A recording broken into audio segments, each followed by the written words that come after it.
On the climb, the first climb of the day. 2 riders away here on the front to Zanetti of the Akai team, and he has with him number 177 who rides for the, yes, you've guessed it, the Scrino Blue Storm team. And we've seen these lads in action so much, and that's Viejo Conte.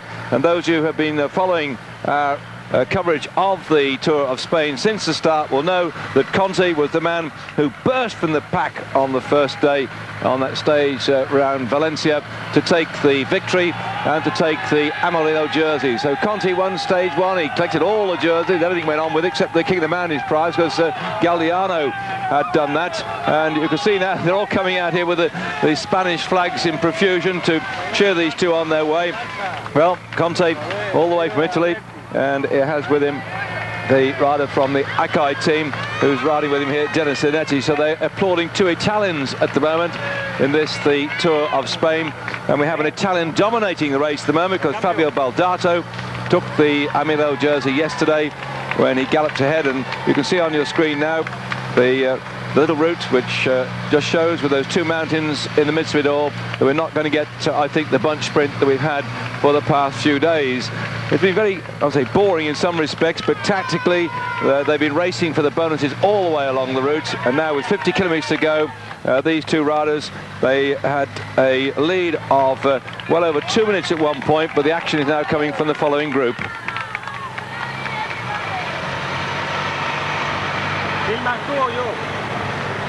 The chasers setting off after our 2 escapers. Down the road then, Conte and Zanetti. They had over a 2-minute lead, but now it's beginning to drag up, and the little mountain climbers are coming into their own. I like this part of the Tour of Spain when we've had the sprinters, nothing wrong in that, but it's sort of very controlled until we have the mad gallop at the end of it, and seconds have been separating the top contenders for the sprint honours each day. But now they're in the mountains, and some of the big sprinters, those chaps with thighs like tree trunks and bodies to match, aren't going to get up this first climb all that easy. So we're likely to see some of the big sprinters disappearing off the back. But Jalabert can climb. Baldato, he's not bad in the mountains either, so they may have to settle their differences by scooping up these breakaway riders. We'll have to wait and see.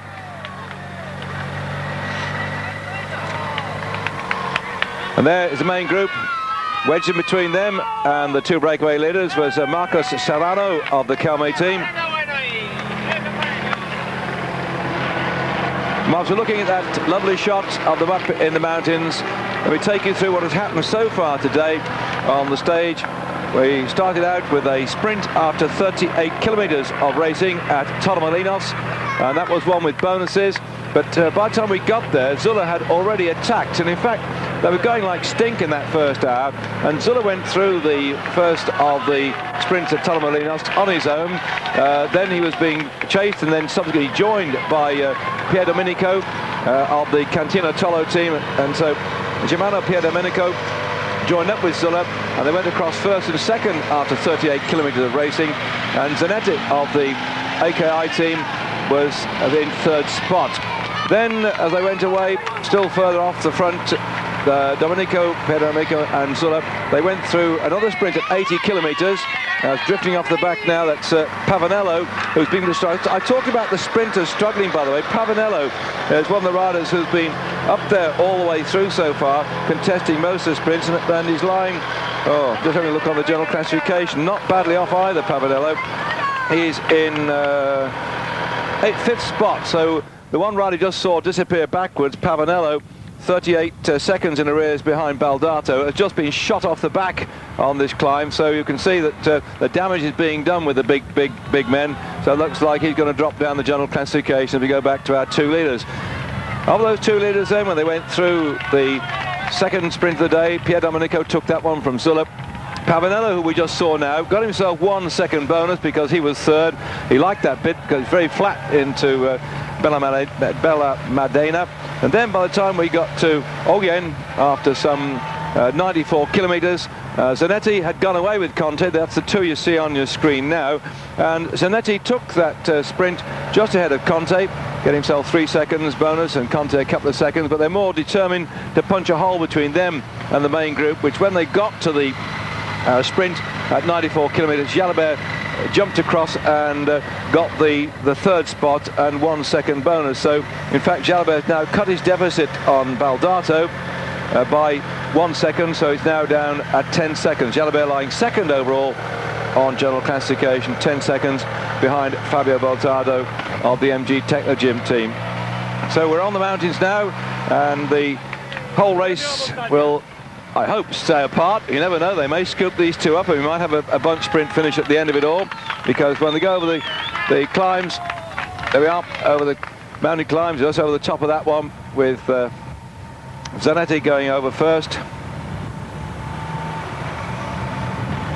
and Conte collecting some points toward the king of the mountain, which is led by Bobby Julich at the moment.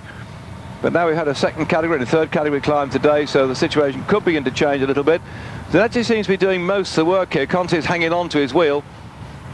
And that's Scrigno Blue Storm team, the orangey colour on the right-hand side of your screen. They've had about 30-odd victories so far this year, and they're looked upon as one of the smaller of the Italian teams, not the big budget jobs that we see with the people like the Mappe operation or the MG Techno gyms. And they're doing extremely well, despite the fact that they are not really all that flush with cash. And as I mentioned the other day, and if you heard my commentary, then please forgive me, that the Scrigno people are in fact a sliding door manufacturer. I mean, how do you advertise sliding doors anyway, anywhere in the world? I suppose you could advertise in the trade press to house builders or something, but they actually do it through a race team here, and obviously that impresses their customers. And I've no doubt if we really looked back and found that the managing director of the Scrigno company, or the owner is more likely, probably was an ex-racing cyclist who enjoys the sport and finds a good reason then to pump some of his excess profits into an advertising campaign based around a cycle racing team. Good luck to him, sir.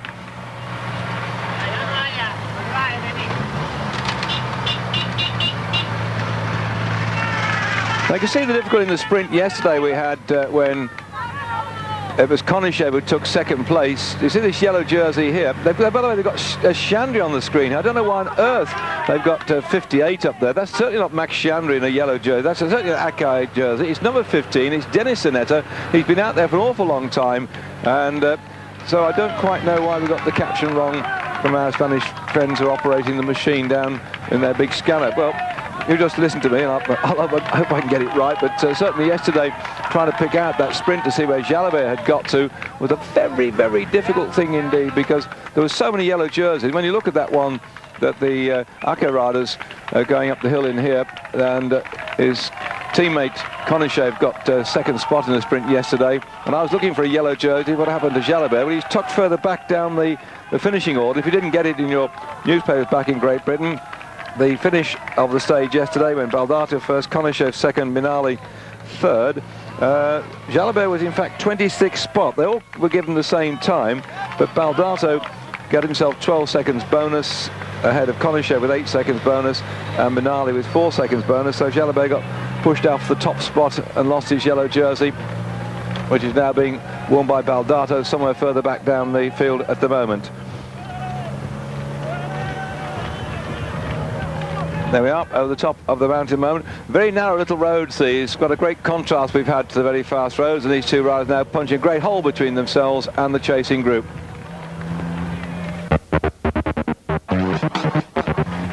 Zanetti taking over on the front on this descent, trying to pull away Conte to reinforce that lead they've got. When they've been over the top of the climbs today on this stage from Malaga to Marbella, it'll be a long flat run in toward the finish, and I suppose some of the MG team and the Once team are thinking, well, we'll let the little rabbits have a go today. But Conte is no rabbit. He, having got that yellow jersey, he's lost it, by the way, on that stage when we had the split on stage 3, and he was marooned way in the back group where it was Conte, and he's now way down on general class again. I hope I can find him for you on this massive list of riders, but having worked so hard in the early part, I mean, that should a gap back 1:15:27, so it's inside 2 minutes now at the moment for Biagio Conte and Denis Zanet.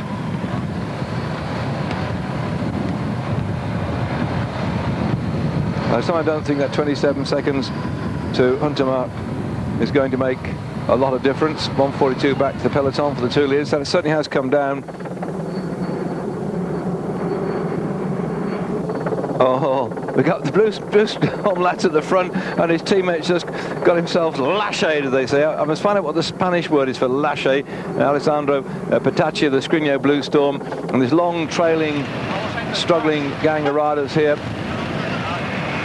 Very typical stuff on the mountains, but they're only second and third category climbs we've got today, so they're not going to be all that dangerous like you do with first category climb, when they can lose 20, 30, 40 minutes at a time.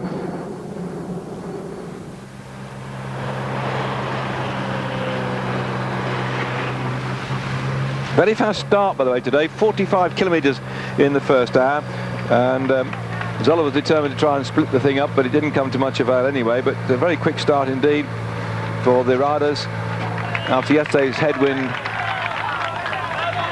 Sorry, day before yesterday we had the headwind. That was a pretty rough time.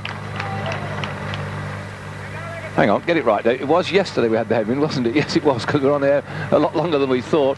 And the poor two... let me tell you what happened to the two riders that went away yesterday. I see our Hunter Mark now, having caught up with that rider from Calme, Serrano, who drifted off the front.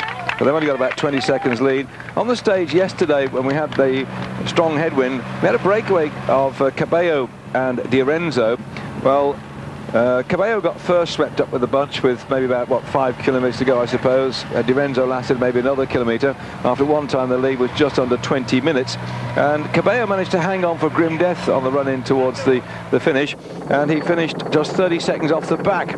But poor old Di Renzo, when they caught him, he just got blasted straight out the back. And he staggered in 10 minutes and 3 seconds down. And he lost all that 10 minutes in those last 3 or 4 kilometres. It just showed you how he'd ridden himself into the ground and just came in absolutely blasted and blown in 170th place.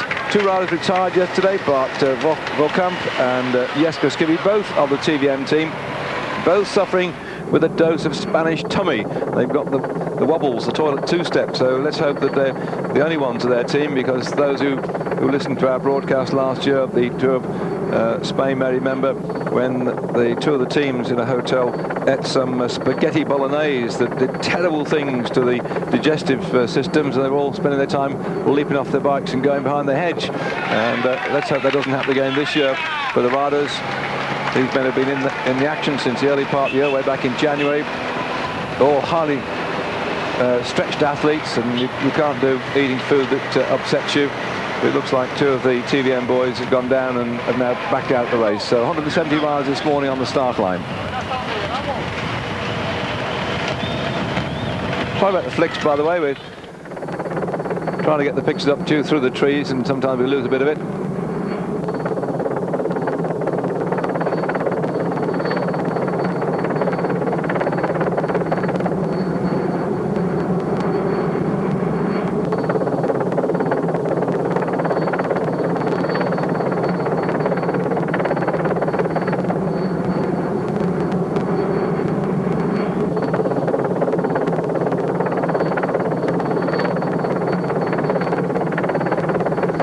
Actually, you see the graphics at the start of the program. For some reason, the Tour of Spain has a little snake thing. I don't quite know where the symbol came from, but this little snake, and I must find out a bit more about Spanish snakes. In fact, I hate snakes. I don't mind anything, but I hate snakes. So something like that. Well, not like moths and things that upset some people, but no, I don't like. I like everything except snakes. Anyway, they've got a little snake on the Vuelta letter heading, and looking at that top shot there off the helicopter, I suppose it may have something to do with that. It's a lovely sight of the snake. One on the left going too far wide. Oh, one of the cars are parked there. Has he got round? Oh, he swung way out, and there was a car with only about 20 or 30 metres of the apex of the bend. I'm amazed they allowed the cars to stop that close to where the riders swung way out.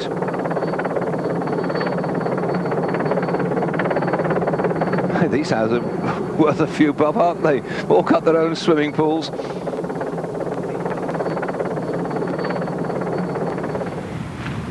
Actually, on the subject of swimming, one thing I forgot to mention yesterday, that about swimming on the coast. Down where we were at yesterday, many years ago in the 1700s, and I don't know whether I noted about it now, but well, it's very hot in the summer, and people would stay indoors during the day. They didn't have things like air conditioning and so on, and so it's terribly hot indeed. And so they would stay indoors. And in the evening, the youngsters would go out and swim. And I'm talking the late 1700s, when you weren't really sort of allowed to go out and swim naked and what have you. But nevertheless, not only was that, they used to keep the swimmers apart. And so way back in the 1700s, after dark, the young people would go and bathe for hours in the sea, but they had the sexes segregated, and they actually had sentinels there with loaded muskets to stop the boys and the girls intermingling. But of course, the ever present ingenuity of the men meant that some of them dressed as women to go into the waters with them. Naughty, naughty. But that was way back in the late 1700s. Things have changed a lot since then. And you can have your own swimming pool too if you can afford it with your house. So here on the stage then, from Malaga to Marbella, we left behind the lovely subtropical vegetation of Malaga, where they have these lovely muscatel grapes, which are exported as raisins or Malaga wine, oranges and lemons and sugar cane and other fruits and vegetables. You may remember that when we had our top shots of the plastic greenhouses. And moving along towards the rich playgrounds of Marbella.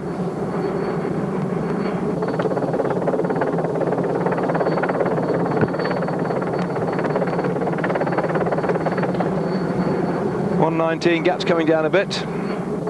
So Serrano and Huntermark are beginning to eat at the lead of Conti and Zanetti just a small bit. And those are our two leaders on the top of your screen there.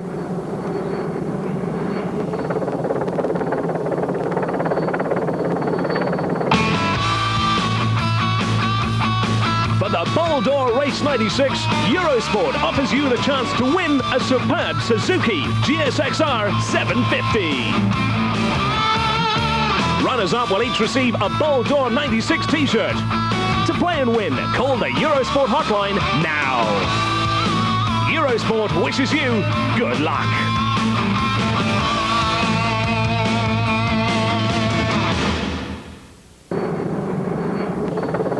The two leaders there at 55 seconds. The top right-hand corner of your screen are the two chasers, Serrano and Huntermark.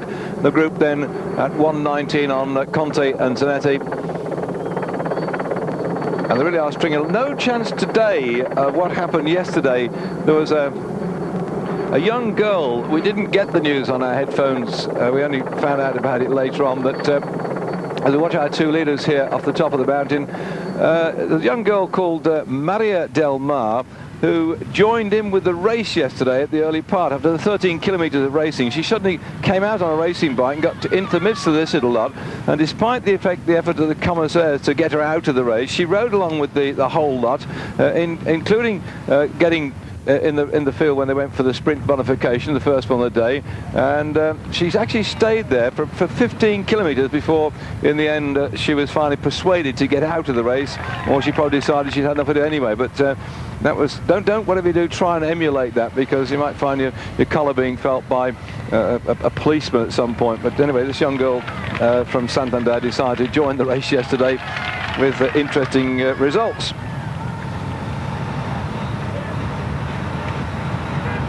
Well, we're off the mountain climb today, the two of them, over the top of the Alto de Ogren, where we had a second category climb, and then through Meijas, a third category climb.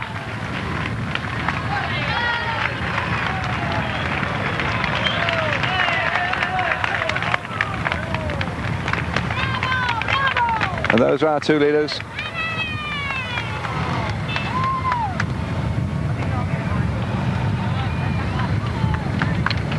The route today took the field along the edge of the Cota del Sol to begin with, and we came straight up towards Marbella, passing through Torremolinos and just away from Fuengirola, and then turned inland, heading up north, and did this big loop over the first two climbs, and then cut back down again. They were heading up in towards the Serrano del Ronda, and then came back down through the Hoyo de Malaga and back down to the coast, so they could run alongside the coast again into Marbella for the finish. These are chasing twosome. You see 8:32 down, 8:8. They obviously are two of the riders that got marooned in that second group on day 3. Back then with the chasing group here, MG Techno Gym. because they've got Baldato in the Amarillo jersey as the overall race leader.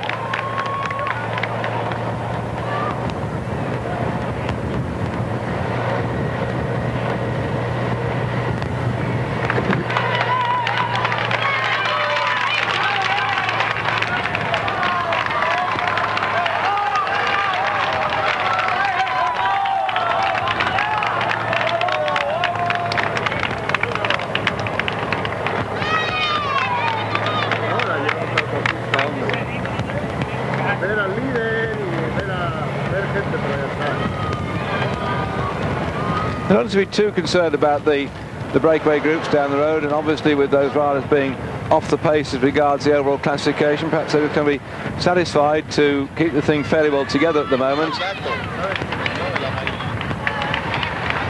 And there we are, that's the overall race leader without his crash hat on for a change. Always wears those very those goggles of his. That's one way it helped to pick him out in the bunch sprints. So Baldato here. First time, to my knowledge, he's taken the race leader's jersey in a race. He's the one, of course, that won the final stage in the Tour de France this year. There, the Beyonce rider, now without the overall yellow jersey. He's got black splashes on his version of it now. Laurent Jalabert, who ceded that jersey to Baldato. The gap between the two of them now down to 10 seconds after that sprint earlier on. And he's just following him now all the way through. Jalabert was said to have been a bit concerned about the sprint yesterday. If you saw our programme, they went whipping round a great big island with a fountain in the midst of it, only about 350, 400 metres from the finish. And Jalabert decided to back off a bit because we've already had some crashes in the finishing sprints here. And Jalabert, I think, was quite sensible to ease back. And Baldato did the reverse. Baldato went round like a cork from a bottle, and he just got himself in the right place at the right time, and then launched the sprint to take the victory and to take the yellow jersey. So Baldato, he had second in Tour of Flanders this year. In fact, he said he had about 10 second places this year and several thirds. He's been many times in the top 10 places. One of his second place scores in the Tour of Flanders, but apart from that stage finish in the Tour of France when he got that one, he's been always seconds and thirds all the way through. But yesterday he got yet another victory. He's been quite a successful chap when it comes to taking victories in various stage races. In 1994, he took a couple of stages in the Paris-Nice. He was also second that year in the Paris-Roubaix. That was amongst his 4 victories, those 2 stages in the Paris-Nice. And there's our leaders, top left-hand corner. Gap all growing out a bit at the moment. And in 1965, Baldato had 6 victories. He had a stage in the Tour de France, stage in the Paris-Nice, stage in 3 days at Depin, and a stage in the Tour Mediterranean. So he's quite a good stage sprinter. I think when it comes to single-day classics, he's there or thereabouts, but at the moment he usually gets himself screwed in those finishes. And he seems to suit the Tour's best of all. So Michael Andersson, the Swedish rider for the Telecom team here, getting in towards the closing part of the stage into Marbella.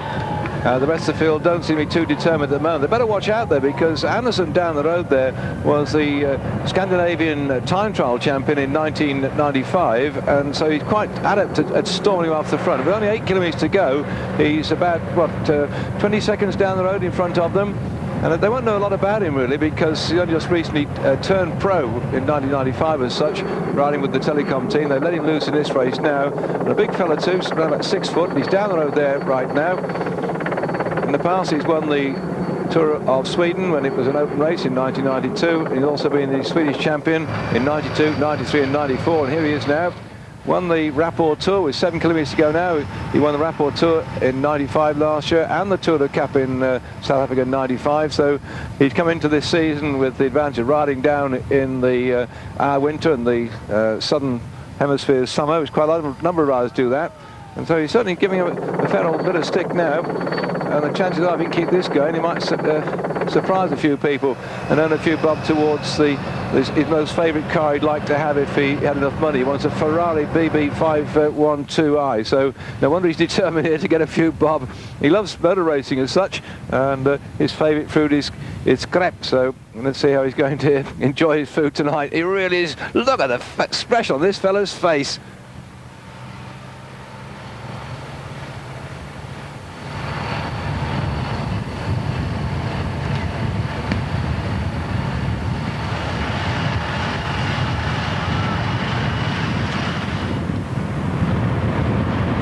Indurain just peeling off the front there. Stevens in the yellow behind him. They're rolling quite quickly, but Anderson's gathering speed all the time. I'm sure our Swedish commentator is going to be rather excited about this one.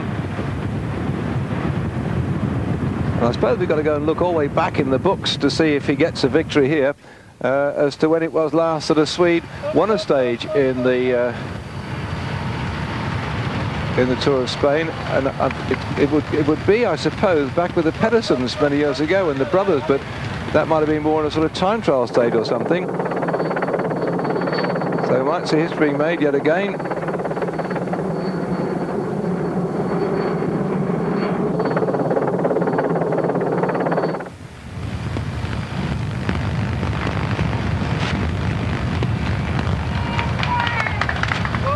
It looks to be, I would say, a well-judged effort here. 12 seconds back with about 6 kilometres to go. It's a shame in some respect he didn't wait just a little bit longer, because a fair old haul now. He's still got about, what, 7 minutes of racing. Someone's riding ahead of him, and he's so much in sight. But the typical tactic of a big fella like this.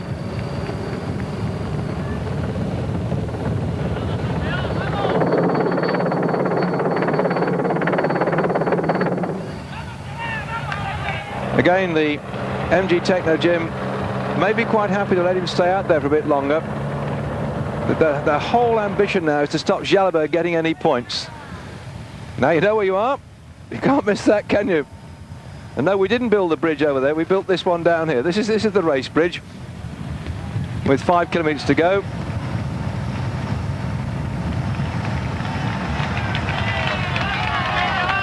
So about 6 and a bit minutes for him, if he can hang on there.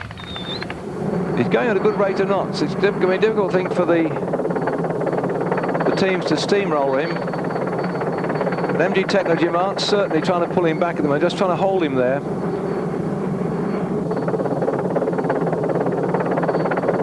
Now, come on, Polty, come on, MX Honda. Let's see a change over here. Ah, the Americans begin to put in a show.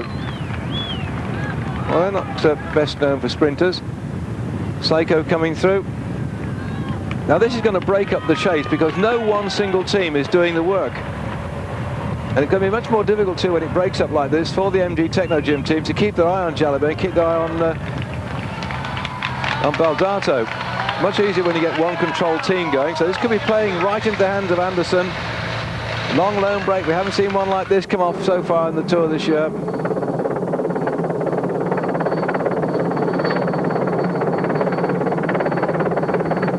And the specialist sprinter teams haven't really got their act together.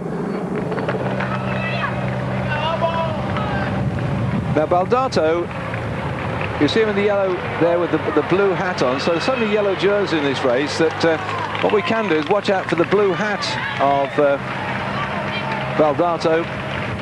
And he's straining all the way up here. Michael Anderson on this little slope in towards the finish. It's not much, but it's enough for the moment, I think, just to hurt his legs.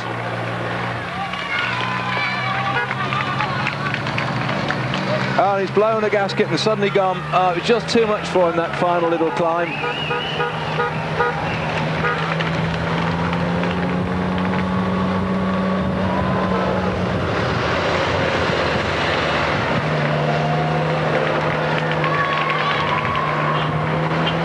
Sheer speed of this one. The Seiko ride on the front really has ripped the thing along. He can't hold this forever, surely. They're all spread out all over the place. We've lost the sort of normal rhythm we have coming in toward the finish, where one big team is setting it up for the sprinters behind them. And now the difficulty is going to be for Baldato. He's got to keep an eye on Jalabert, who was behind him when all this action started. Baldato looking to me to be 1, 2, 3, fourth from the front at the moment. Long Indian file. 12 seconds for first, 8 seconds for the second spot, 4 seconds for the third place. And on general classification at the moment, Baldato in the lead by 10 seconds ahead of Jalabert, 22 seconds ahead of Lombardi. So the race for the Amarillo jersey is between Baldato and Jalabert. If Jalabert can get across the line first and Baldato is not in the top three, then he can get his Amarillo jersey back again. But people like Lombardi will be doing what they can to try and disrupt the activity. Lombardi in a reddish coloured jersey because he's lying second on the sprints competition. Not his usual yellow of the faulty team. Max Chandri goes yet again. Maximum effort for Maximilian Chandri. He always is prepared to go in those final 2 or 3 kilometres, and he's never made it happen yet. He's looking back over his shoulders and he's easing just a little bit now. I think he may have to go again. That's just a bit too quick this time, Max. They've got him back.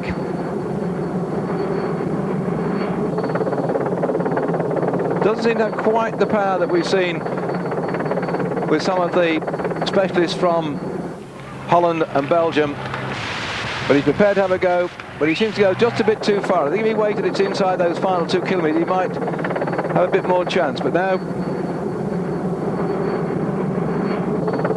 he's back in that pack.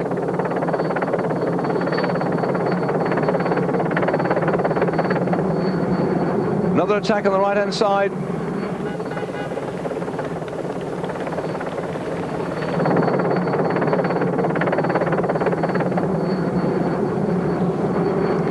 There's a good run in today. After they go on the 1 kilometre board, they turn around a sharp left-hander, well, a biggish left-hander. It's quite a sweeping one, so it shouldn't be too much trouble for them. As Motorola again start to work on the front here. Then they've got a long straight stretch, nearly 900 metres, absolutely straight and narrow, right into the finish.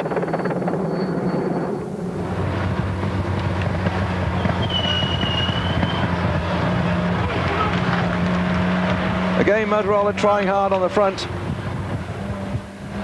Van Heijswijk, one of their sprinters, is quite good also at going for a long way out. And that's that left-hander now. It's all over bar the shouting. A dead straight line down towards the finish, and you can see it here. And on the left-hand side in the white jersey, Bobby Julich of the Motorola team is starting to go for some. So he's led out his Motorola teammate, put Bobby Julich on the front here. I wouldn't have said Julich's the world's greatest sprinter. As Max Chandri looks back to see where they've got to. And Julich and Chandri at the moment are going down here as fast as they can do. Also, we've seen a Lotus trying to set up Yvan Martin of France for the stage victory. Julich it is still going on the front, and Jacques Chandri comes off his wheel. He tried once, he's trying twice. Can Chandri do it now? And they're coming up here with Chandri on the front. The big sprinter to start to come at him now. Chandri beginning to die yet again. Chandri switches across there. Baldato is just behind him. Baldato starts to come through with the blue crash out and throws his arms up, claims victory. Baldato came again almost from nowhere and pushed Chandri back into probably second or third spot. What a well-done sprint for Baldato. And if he did get the first spot, as he seems to be claiming, then that's another 12 seconds bonus to him.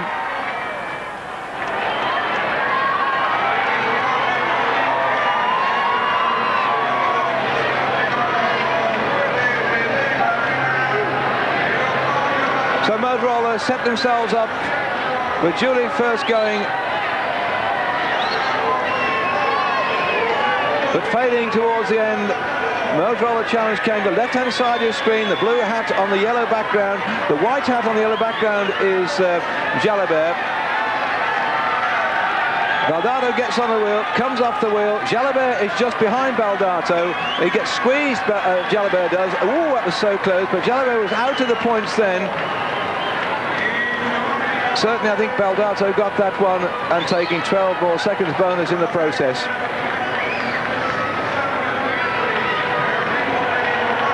Baldato first, the Seiko rider in second spot. Yeah, and Jalabert is out of the points, and he didn't quite make it. Chandri taking third, Jalabert into fourth. Here we go again. Chandri tried so hard. If anybody deserved a state success for sheer gutsy riding, it'd be Chandri. He's tried so often, but he's up against the real specialist sprinters, and he gets 2 on the trot, does Baldato, and Jalabert just behind him couldn't come through because the way in which the gap was closed on him, and finished off in fourth spot. So here they go again.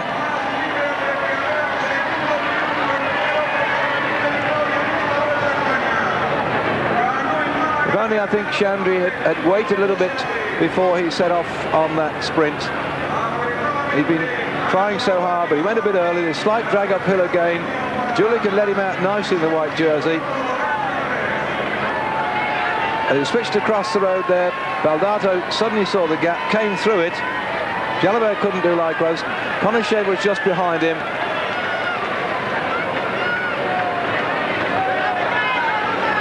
Well, that was some sprint yet again. We've had those all the time.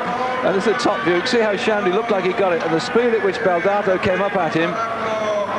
Got through. Jalabert down there tries to come past the Skriniar Blue Storm rider. Didn't lean on him. Doesn't want to do that because Jalabert had more than his fair share of crashes. So he got bounced a bit off the Skriniar Blue Storm rider. And that meant he just couldn't quite get his act together in the sprint. Further back down there, Lombardi also out the points this time at the top end of the scale. But disappointment for the rider from Seiko, punching himself the handlebars there.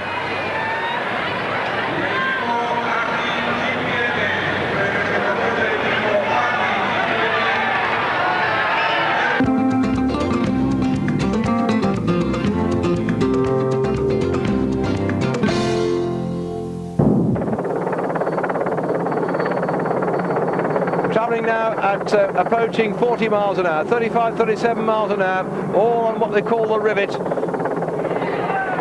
And it's a Telecom team who are riding their socks off at the front, but they're dragging along not only Werner, but they've got Jalabert in there as well. And I think that Lombardi has infiltrated it likewise. Problems now, say, segregating the red jerseys, the red and white ones, between that of the DYC sprint of Werner and the red jersey of Lombardi. Lombardi could do with these 3 vital seconds bonus. Thank goodness it's dry, bouncing over the cobbles. The long string right from front to back. There's going to be, what, the thick end of about 30 seconds difference now from front to back. And the hammer's gone down here in Caddy. Still Telecom winding away at the front. Still Baldato is on the wheel of Jalabert. Still in second spot Jürgen Wehner of the Telecom team.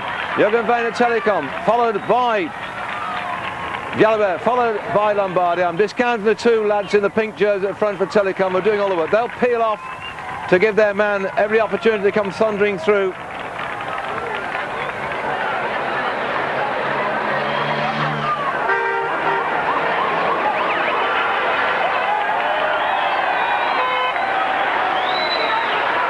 Quick look over the shoulder. The Telecom rider's got to be very careful that Jalabert doesn't suddenly go zunking past them.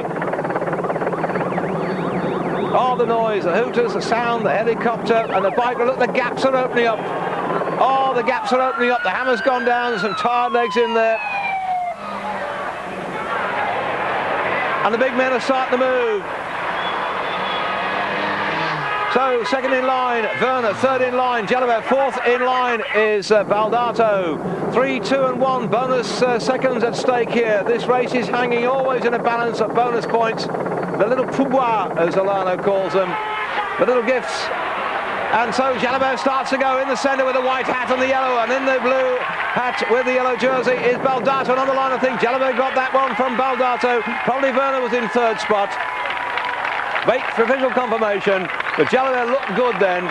He doesn't mind contesting these Metavolante sprints along the way, sponsored by the DYC Whiskey Company, because you don't get the big mass of riders coming down. But watch again now, look how they are in Indian file as Werner starts to go on the front. The Telecom rider then shifts over. Jalabert takes over the sprint. As he starts to go, Jalabert has Baldato on his wheel, and on the line. So, let's look at that one again. Jalabert, I think, just about got it ahead of Baldato, with Werner in third spot. Confirmation will come up shortly, but Jalabert grabbing back, I think, a few seconds on Baldato, who wears the Amarillo jersey as overall race leader.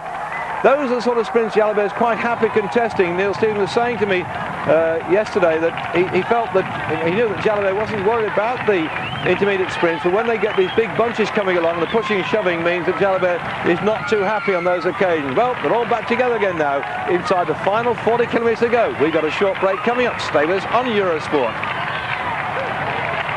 I think Samo was in that back group again today, as we've now got 5 kilometres to go towards the finish. So if you missed the break early on, or sorry, the final run-in, you can lose a lot of time. Petit Casino, I think it is here, or is it Contina Tolo? They've got very similar jerseys indeed. No, it's Contina Tolo firing a rider off the front here. They're always fairly active, this team, in towards the end, trying to hope to stay away. One of the smaller Italian teams, and on this occasion we've got Marco Di Renzo. Well, we've seen him go for lone breaks as well. I mentioned yesterday that Conte and Zanetti went away yesterday. Well, Di Renzo the day before was in a headlong ride to try and win the stage, and they got about 19 minutes lead at one time, but he got swallowed up later on.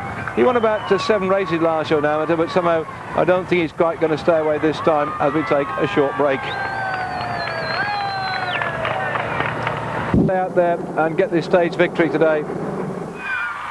We've seen so many riders try to go for the long one, and I wouldn't be the least bit surprised to see getting in towards the end if we don't get another surge of speed from Maximilian Chiandri, who said he's desperately looking to do something in this race. Spoke to him yesterday, he sounded very happy indeed with the performance so far, but just was looking to go that one bit quicker. And looking back down there, I can't see the red and blue jersey at the moment of the Motorola squad, but this fellow's going very, very quickly indeed. Just amazing that one man can hang on out the front of this group, crouched low the handlebars, showing his strength tremendous here. I'm sure we're going to see more of this lad in the future, Di Renzo. I say lad, he's 28 years of age, turned pro quite lately, only coming into the pro scene this year. But with 7 success in amateur last year, he's bridged the gap very well indeed. He's prepared to have a go in the senior ranks, up against the top pros, and still he ploughs on at the front.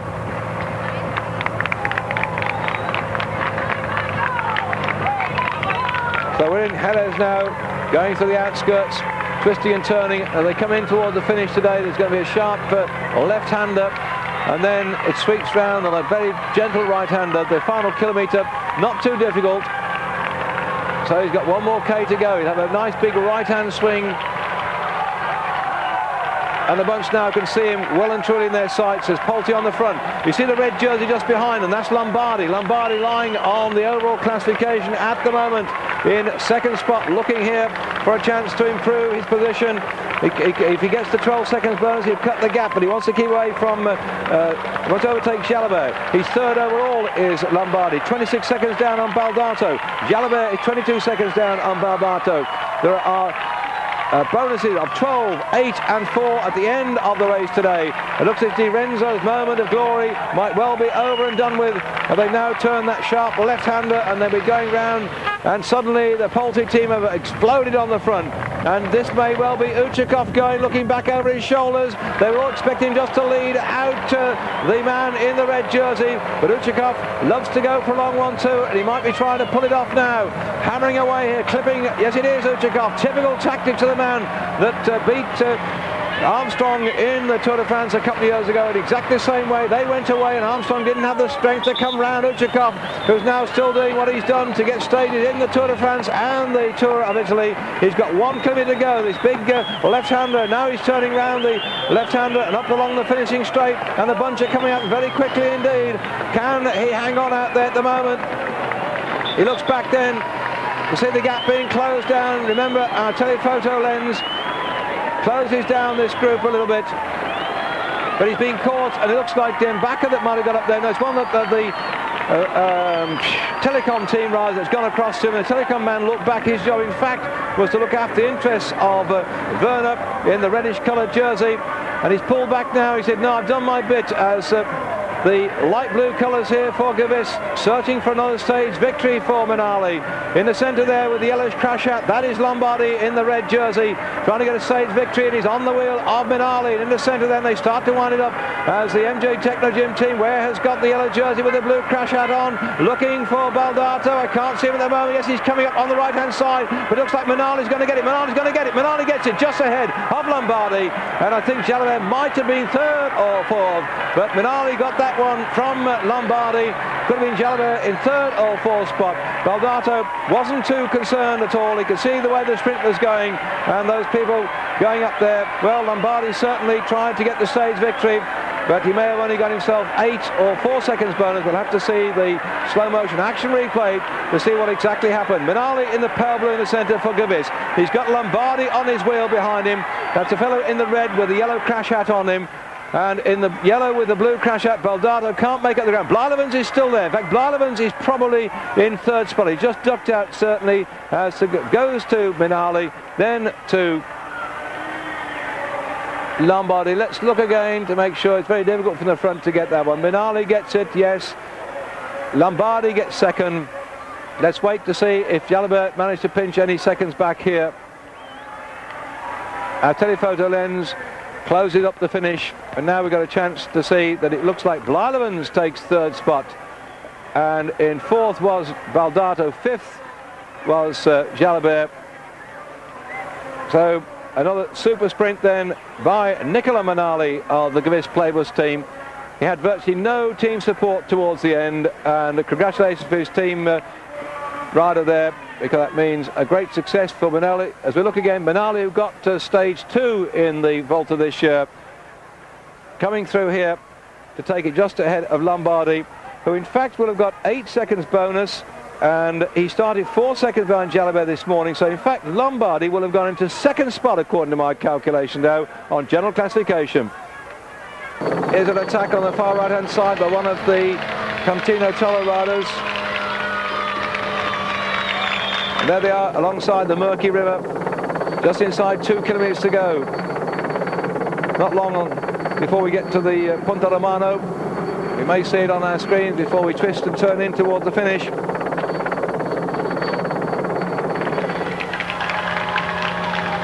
Skriniar Bluestorm driving hard in the front.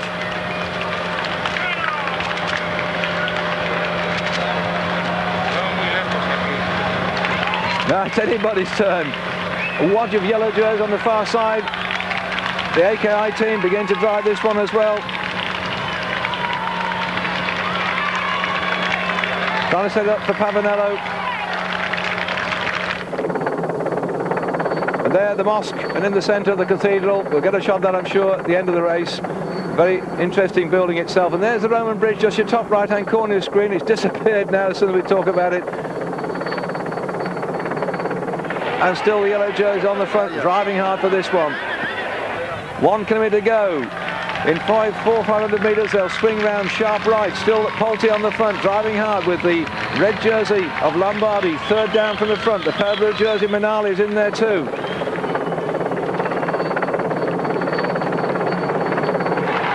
Another red jersey, want to get himself up near the front. Is that of Werner, riding for the Telecom team. Got himself a 4th spot yesterday out of the bonuses. Yesterday Baldato won, Lombardi second, Jalabert third. What's going to happen this time round? Swinging out here, still the Polti team are driving hard in the front as the TBM rider pulls off the front. He's done his work for Blijlevens, put him into a good spot. Blijlevens could do with a stage victory. He got one on stage 5. Who's going to get this one? Still then, launching off there, Lombardi starts to go. Lombardi on the front at the moment. Lombardi's driving hard for this one. Lombardi starts to wind it up, and he's coming out here like a... And Wust is coming left-hand side. Marcel Wust is coming at it. Marcel Wust tries to go for it, but it goes to Minali. And Wust there, just ahead of Tom Stills. Lombardi within 4th spot.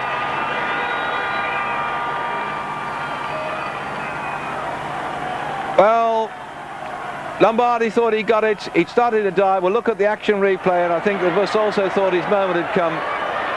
He finished last yesterday. He wanted to finish first today, but somehow I don't think he's made it.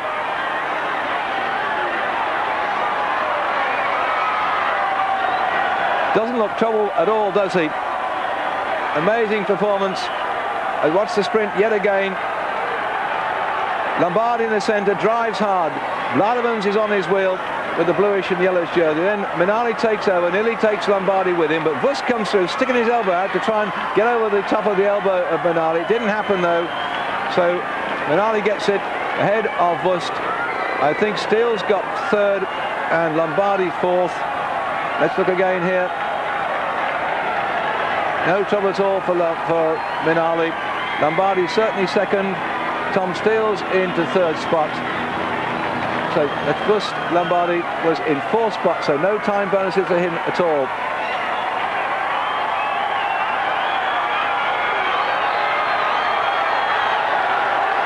The hard work of the day's racing over and done with as far as Minali is concerned. Yet another victory. That's his third one in the Tour of Spain this year. A well-worked one too. He had to come across, drive hard. Vust came through with his elbow out there, but couldn't stop the man who launched himself across the line, with Tom Steele's taking third spot. So on the right-hand side of the screen, coming out of trouble, there you can see we had Baldato finishing. No bonuses for him, but certainly he will keep that yellow jersey, and none of the contenders for the crown managed to pick up any bonuses in this sprint, because the one who was looking for it, Lombardi, had a great lead out, could do no more than fourth there in the red jersey. Nyakai, sprinter, Pavanello finishing back in fifth spot. Oh, look how he came through there, Lombardi. He had to put his hand out to Minali and then fought his way around. No, in fact, that was Vust, wasn't it? Marcel Vust had to put his hand out. Then he goes on the right-hand side. We didn't spot that head on.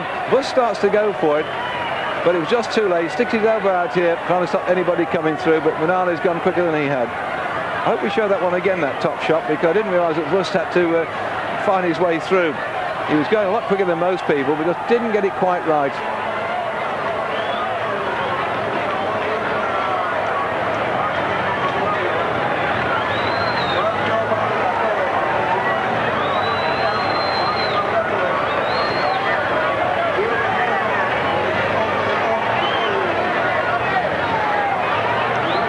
Again, this is a shot after Vust had made his way through the little gap. And there we are, Minali. And all those sprinters you see at the front of that bunch, they'll have their rest now. They won't really like the time trial that's yet to come when we come back on air on Tuesday. Now let's look then to see where Vust begins to come through. On the right side, switches inside. See, because a slow-moving rider in the yellow, he'd actually come off the front, having let up Lombardi. He freewheeled. Vust had to put his hand out, and then try and go again up the right-hand side. I'm very sorry for him. Of course, he's sponsored by Eurosport, MX on the Eurosport. I'd like him to go to the stage, but he just delayed going through. I think psychologically now, say, hey, that was going to be my stage. I hadn't been obstructed by that rider. But no, anyway, Minali has got the sheer speed on this occasion that even Tom Steele's in third spot couldn't stay with him either. So another superb victory for the Gvis rider.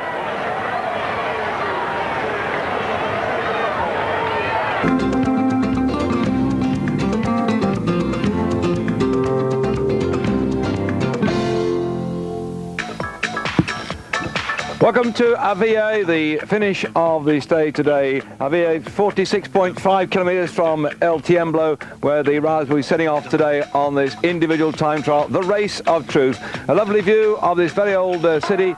Last time we came here last year, Jalabert won the stage, convincingly breaking away, but the question is today, can he do the same thing in the time trial? That marvellous walled city we've been looking at here, they're one of the best in the whole of Spain. There are some 80 towers all the way around, and just some 9 gates as well. And just a good look there at the cathedral, the greater part of which started way back in 1157, and the earliest part in a Gothic style, but its forthright appearance is due to Bishop Sancho, who decided to keep Alfonso IX in sanctuary there during his minority. So moving away from the scenic views, we're picking up Tony Rominger here on your screen.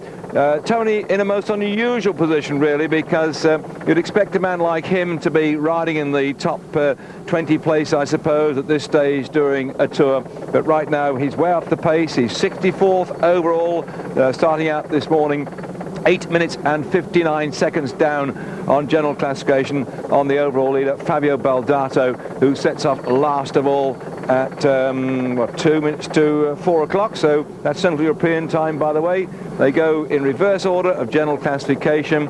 we only change it around a bit when you've got two teammates actually starting behind each other, so they don't pace each other. They split them by the rider, which happens to be either just above or just below them. So the riders setting off at 2-minute intervals for the last 40 riders, but the other riders further down the list will be setting off at 1-minute intervals. So Rominger has now really got to try and do something about it.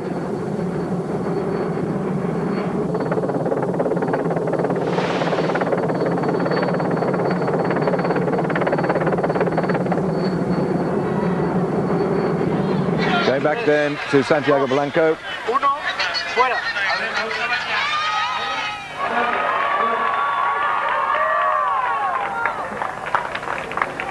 So on the way goes Sandro Bianco, setting off then on his 46.5 kilometres. And I think we're going to see the fastest time set by the rider on your screen right now. He's been in the saddle for something like about, what, 3/4 of an hour, although thereabouts, coming towards 50 minutes. As Rominger is certainly to set the fastest time so far. The rabbits are having a little bit of a fling at the moment. And Rominger there, yes, 50 minutes doing racing so far.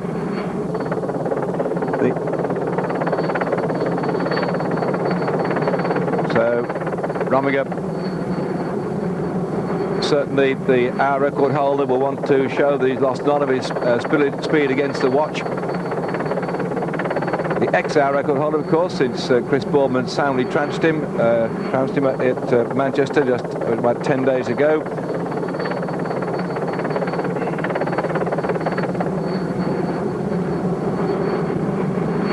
Although the sun gives you some idea that it looks fairly warm out there, it's not that hot, I can assure you.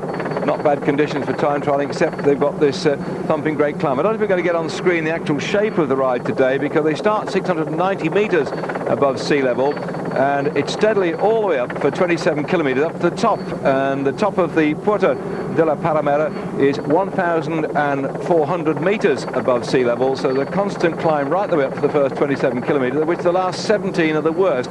They do about 700 metres of climbing in some 17 kilometres before they get toward the top, and then the long run down into Avilla. So the whole thing is going to be a strongman's course to blast up to the top of the climb and then come thundering down the other side. Next to go on your screen then, Rincon.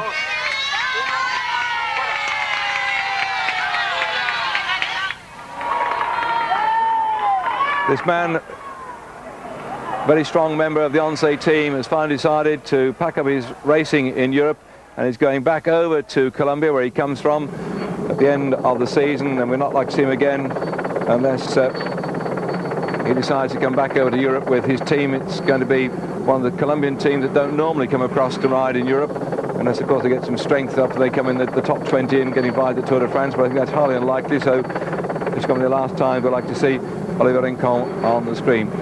On this descent now you can see how Rominger's begin to freewheel, because it's flat apart the course, and we're expecting him to put the fastest time up before very long.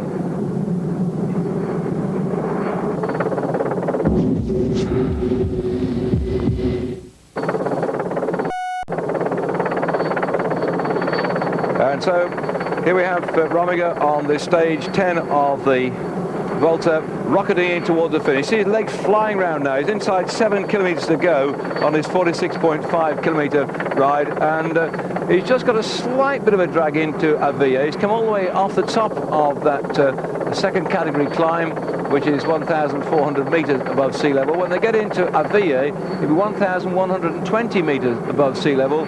So he's dropping the thick end of 300 metres in a distance of some, 20 kilometres as such. So you really need to wind the big gear up, and they're talking about putting on some enormous big brackets here, they call it, to take advantage of this downhill run. And I think Rominger here absolutely thundering away, as Indurain in the start house will be underway. And the advantage here, as Indurain gets going, is that he'll know Rominger's time all the way along the route.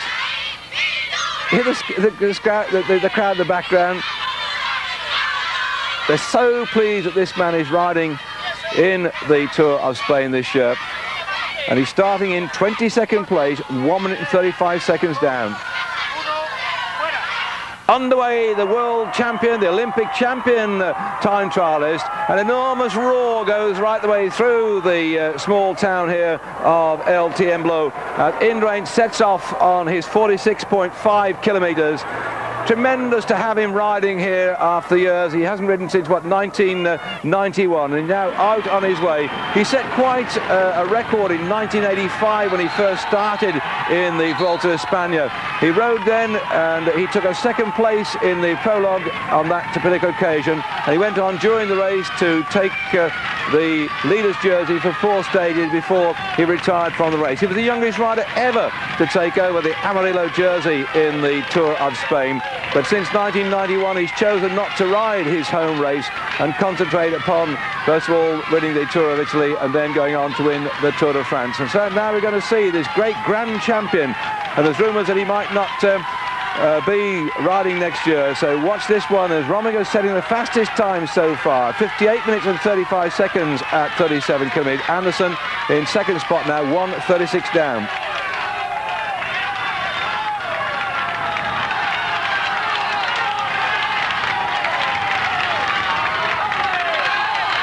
So he's well underway now through this wall of sound. Indurain in the time trial.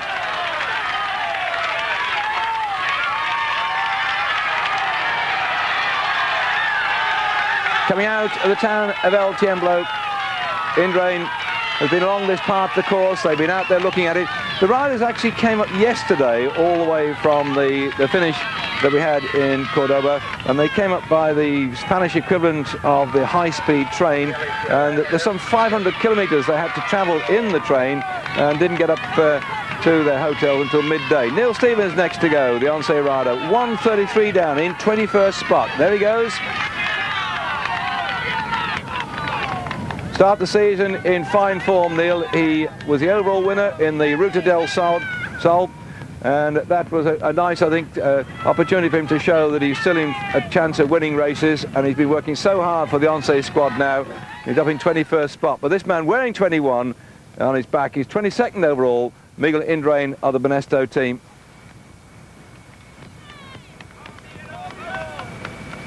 So I had plenty of time to look at this grand champion. A close-up of this machine. They're riding, as you can see here, what I call conventional type bicycles, because if they're on the flat as such and just a matter of pushing a big gear around, then they'll be riding on their very special plastic low-profile bicycles and so on. I say plastic because it's carbon fibre. But on a race like this, there's quite a bit of climbing. See how much he's getting out the saddle now. So you need the normal drop handlebar position to get some effort into the bicycle, and the whole frame here, it's not so much a matter of being aerodynamic, it's a matter of taking the power that you put in on a time trial like this.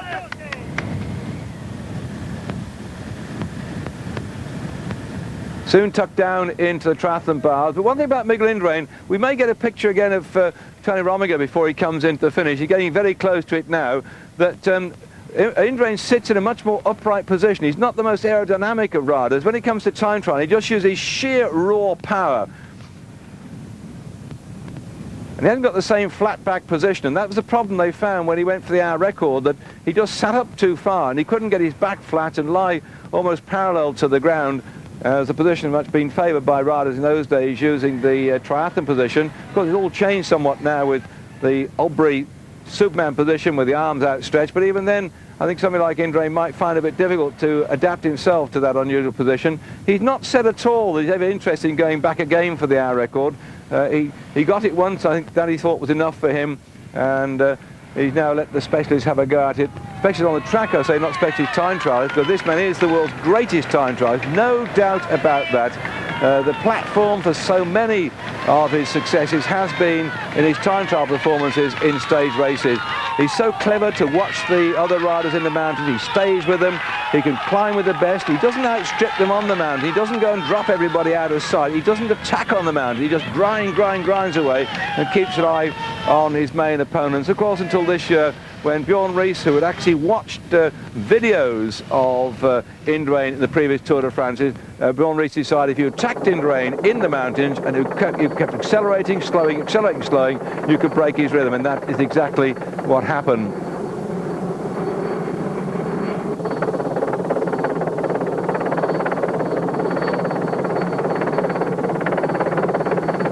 I think we're looking at Escartin now at the moment. Please forgive me if I've got it wrong for you, but the Escartin lying in 59th spot at 8 minutes and 59 seconds down on general classification. Had been hot-tipped to be up there with a shout for a place in the top 3. He's a very good mountain climber, useful all-rounder as well, but Escartin had problems early on in the race. You may remember he was one of those riders who got marooned when the Once put the hammer down and drifted everybody out of the back of the field when they had that enormous race. Yes, it is Escartin, so do I get a prize for that? Who blew a raspberry? You may be able to see his number. I can't. What was the trouble with these monitors were issued? I can now see his number then. They go back to the start house.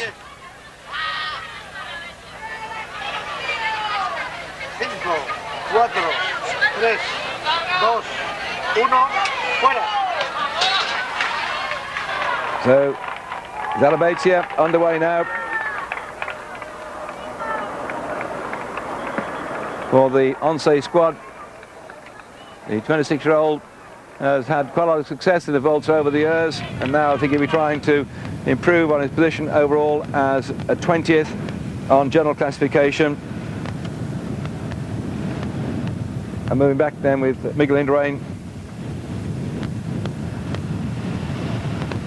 The big gear, they're going to have something like a 54 or 55 tooth big ring on here, and probably as much as small as an 11 outside ring where they'll be able to use on that downhill. And certainly Indurain is now on that big ring, but a big drop on the inside ring this time. It's not one of those close set front ratios because of the big climb. Whoops!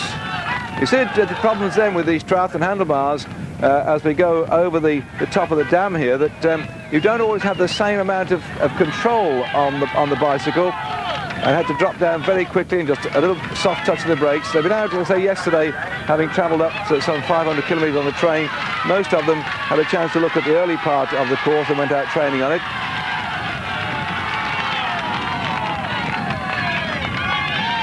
That dam, in fact, is a blockage of the river Albuquerque.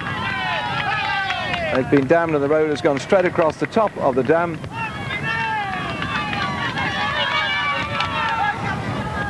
And it does twist and turn this road before they climb up towards Baraco and then up towards the big climb, taking in the National Route 403 all the way up to Avilla.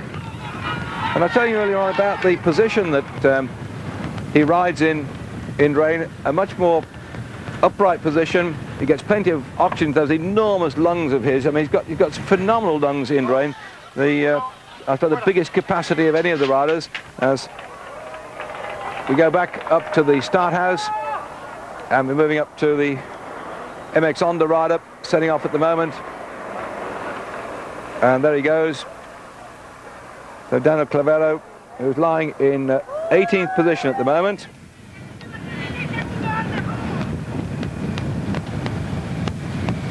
He's 1:29 down on general classification, whilst Indurain this morning at 1 minute and 35 seconds.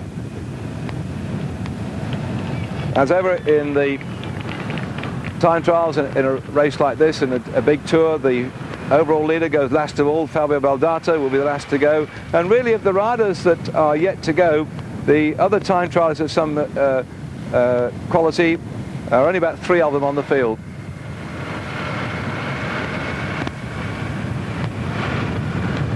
Indurain out on the tricky part of the course here on this stage 10 in the time trial stage of the Tour of Spain.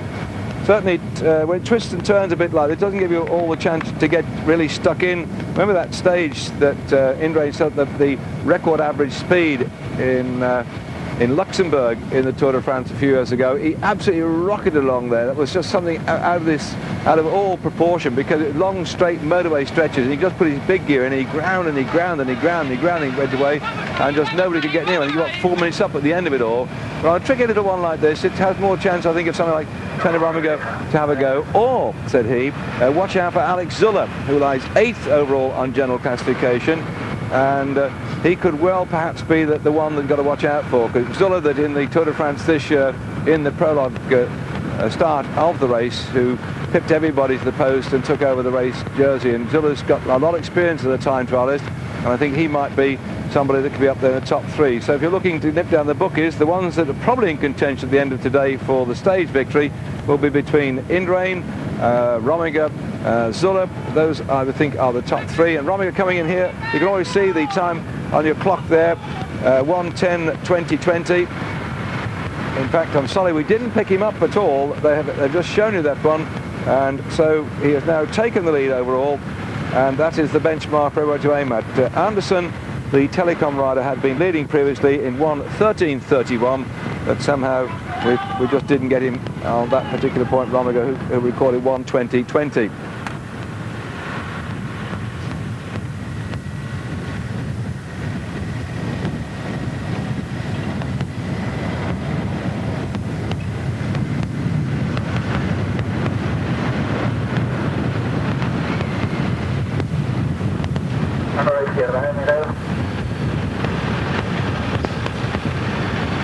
Well, at the moment, for my books, Indurain doesn't look his normal, stylish, smooth self. I think he's still taking some time to settle down to this race. He wasn't been too happy a couple of days ago when we had the problems with the motorcyclists getting in the way of the race. He at one time looked very calm, cool and collected. Then he got a bit irascible. And in fact, at the end of that particular stage into Cordoba, as he went across the line, normally Indurain goes over the line, turns very quickly round, heads back towards the little gate just behind the finishing line, where they take the riders through to the presentation area, and it's sort of little enclave where once you get into there, the general public can't get, and only the press people can get. And what happened, some of the public had managed to get into the arena, and as Indurain went through the finish, there were so many riders round about him, he could not do his usual trick and nip off out of the way. And normally also has the guards come straight at him to keep him away from all the helpers, but there was a great swarm of people, and chaos set in, and the police had not arrived at all. One man pinched his hat, another man pinched his feeding bottle, and he was really had to push and shove to get out, because the adulation of the Spanish public was such the poor fellow has been engulfed in a great mass of people anxious to just touch him and be near him. And it took some policemen to come along wheeling batons, and they just wheeled the batons and stormed in and started lashing out everybody. And so suddenly all the crowd cowered and disappeared, and they were able to rescue Indurain and get him back to his team car. That is such a grand champion that people just want to get near him and touch him and have their photographs taken with him, which is quite understandable because he's dominated the tours over these past, 5 and a bit years. I'm nearly going to say 6, but he didn't quite do it this year in the Tour de France. But he has this year won some 11 races so far, so whilst we think he sort of hides himself, his light under a bushel until the Tour de France, he's been riding one or two other of the lesser tours and getting his victories there and picking up the time trials as well. But of course this year, just not on full song when it came to the Tour de France. Question is, will he ride next year? Well, the other thing is, will he win this one this year? I like this at the end of the year. Lots of question marks over the riders' futures and what's going to happen. And talking of riders' futures, I thought that Bjarne Riis had actually signed for Telecom, but Rolf Goltz, our German commentator, who's himself a very good time. We're getting Rominger coming in now, and he's already, you can see that the chaps in front of him, he's caught them, and now he thunders in here to a time of 1:20:20. A look back at Tony Rominger, who on his way up has collected quite a number of riders. So that's the gap. Look at that, 3 minutes 11 seconds back to Anderson. Dominguez, the rest, this is just the also rounders now. Now you're seeing the platform is set. This is the position now, 1:10:20, and so it looks now that with 1:10:20 for the time of Rominger, that's the benchmark for everybody else to aim at, and all the time checks along the way will be the ones that people like Zülle and Indurain, and of course Jalabert, who's lying 3rd overall in general classification. Baldata, the current race leader, will be looking at, but I feel very sorry for people like Giovanni Lombardi, who's lying 2nd at the moment, the sprint specialist. He's going to be not his cup of tea at all, or glass of Rioja. So some of the later riders you're going to see on your screen will be struggling, but I hope you'll stay with me on Eurosport to see more action after this break. So Miguel Indurain is now well up on the way toward the top of the climb here on this time trial stage of the Tour de France, Tour of Spain. The sun absolutely beating down. Turnaround of his time there, 44:44. I told you I didn't think that Indurain was actually firing on all cylinders on this climb here. So it looks like he's got to do all the work on the descent. He's not going to be first over the top there, but he could be in 2nd spot as the crowd surging forward here. The police trying to push him back The baton charge will start here. I think to shove them out of the way. Don't get in the way of the Spanish police, whatever you do. They're pretty tough characters. But I found to my cost in Marbella. Sorry, not in Marbella, in Mallorca. Oh dear. That's not so good then. Oh, deficit 28.74 seconds. I thought he wasn't going so well on the climb, and that's probably to be expected. Rominger, I would certainly say, is the better of the climb. Now, this is it. We've really got a race on our hands here because there's 20 kilometres down to finish in Avia, and now Indurain will really start to motor. The big gear will be in. He'll be on the outside ring. He'll be on about 55.11, and he's going to really suck in the air and just let it all hang out on the way down. So 28 seconds down, or just under 29 seconds down in that first 27 kilometres, and he's got 20 kilometres left to pull it back. I say it's all downhill. You can see that there's other bits of false flats in it, but certainly it's a big gear drop from here.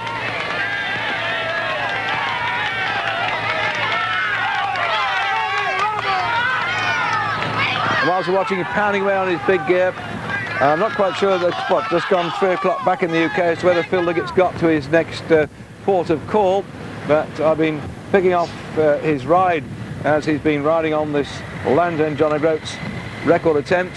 And so on today, the 17th of September, he was going to ride from Lydiard via Bridgewater, Chiltern Polder, up through Cheddar, up the gorge, yes, Chew Magnet, nice lake there, through Saltford, where they hold some nice regattas, that's by the Avon. In fact, that's very close to where the Sustrans built the first cycle track from Bristol to Bath, so he'd be very close at Saltford, then turning in towards Alveston and Chepstow to finish there after 81 miles. Having set up at 8:30 this morning, I suspect that Phil has now made it to his bed and breakfast establishment, part of the CTC operation, together with his wife Pat, Terry Wyman, and the Australians Glenn Vega and Chris Rymouth, who are on the way up from Land's End to John O'Groats in aid of Dave Rayner's Memorial Fund to enhance the performances, or enhance the possibility of young riders going to ride in Europe. And the money which has been contributed so far, watching Laurent Jalabert out on the road now, for you British followers of the sport, I've mentioned his name before, but if you haven't caught up with it, by the way, David Miller,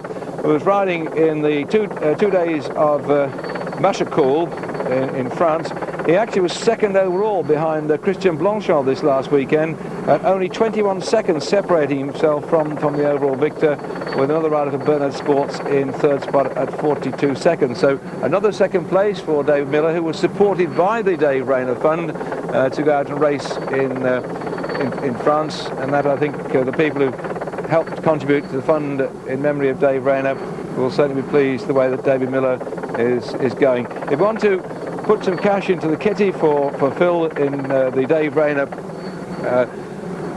charity, then you can send it with the cheques marked to Dave Rayner to East Cottage Studios. Grab a piece of pencil and paper. East Cottage Studio, Ashendene, that's Ashendene, Ashendene, that's in Bayford in Hertfordshire. And if you've just got your pencil and paper, at least that's Phil Liggett's address, that one, so you address it to Phil Liggett and Hertfordshire SG138PZ, that's S for sugar, G for GG, 113, 8P for Peter, Z for Zülle. Then you can, I'm sure, make your check out for the Dave Rayner Fund, and it'll find its way into the kitty. If you want to check how Phil Liggett's doing on the ride, you can always phone Cycling Weekly. Again, pencil and paper. Are you ready? Good, and I'll begin. 0171 261 5632. I'll give that again in case you busted your pen. 0171 261 5632, and Cycling Weekly will tell you where Phil's got to. Because you want to go and ride with him, he's happy for you to come along and ride with him on the Land's End John O'Groats, but take a fiver, will you, please, because he'd like a fiver in the kitty, and he's hoping to raise a lot of money for the fund, at least £2,000 for the Dave Rayner Fund. Dave, of course, was a former Continental professional who died after an incident at a nightclub in Bradford a couple of years ago.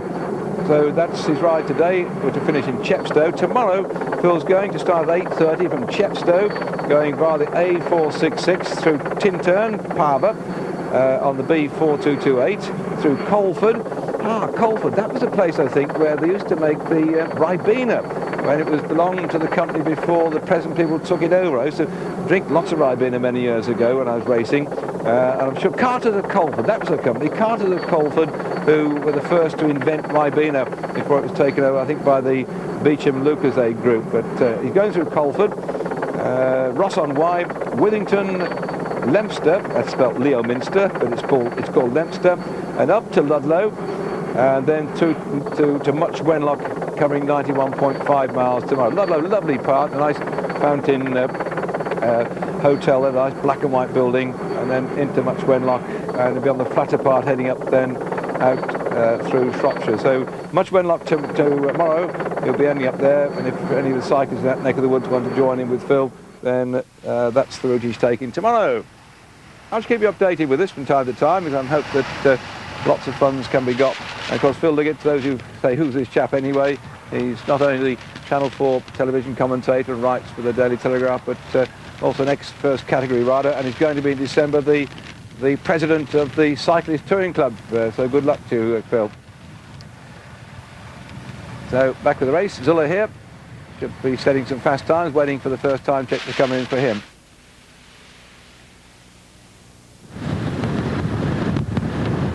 Indurain has it all to do on the rundown now. He's got over the top of that climb after 27 kilometres of riding. The 20 kilometres, say, virtually downhill. There's a bit of false flat in it from place to place, but the top of the climb was 1,400 metres above sea level, and when you get down to Avia, it's 1,120 metres above sea level.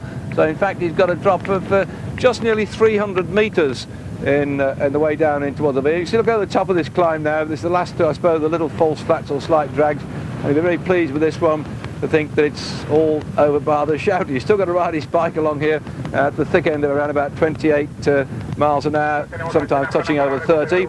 If he's going to sniff back the victory, which at the moment looks like it could go to Tony Rominger, who's completed the distance in 1 hour, 10 minutes and 20 seconds. One thing about the riders that have finished the time trial so far, they all go back to their hotels and relax. They were spread all over the place last night. There were some even out as far as Madrid, as Indurain here helping himself to a little drink. It's very hot conditions today. Zülle's getting a great big earful at the moment.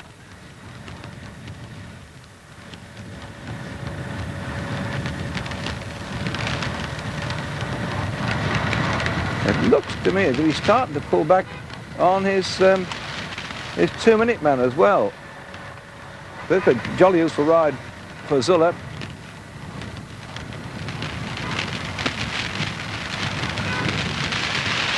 Already this year he won the Tour of Catalonia, he won the Catalan Week as well.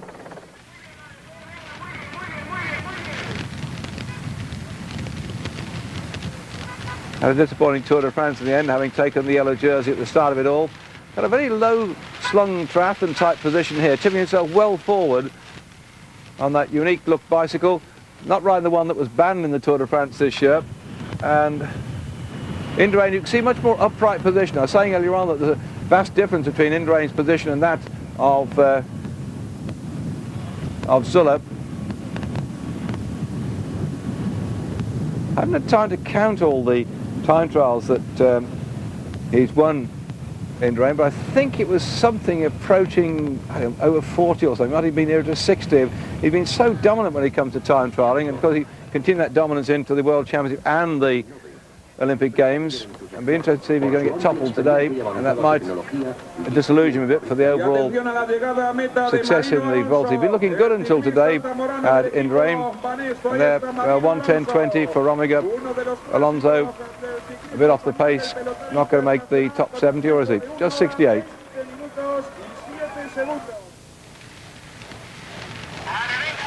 Well, as expected, when you get some of the riders who are best known as for sprinters, when they found themselves fairly well up in the general classification, the better time trials will start to sort them out now. Sorry about the picture problems, by the way. It should be pretty clear. We've gone back to Indurain, have we?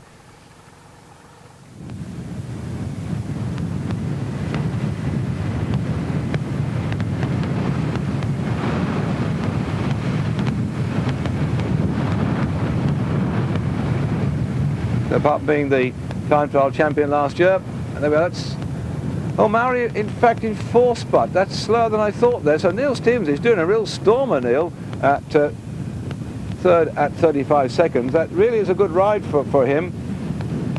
With Mauri then in 4th spot at 38 seconds.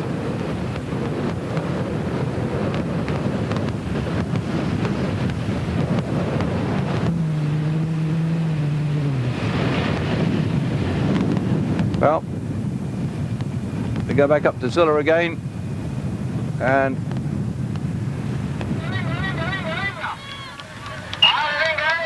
Zülle's got company here. They're not supposed to ride as close as this, by the way, and I'm a bit surprised. Any minute now, I think the comments there might shout at Apollonio from the Scrigno Blue Storm team.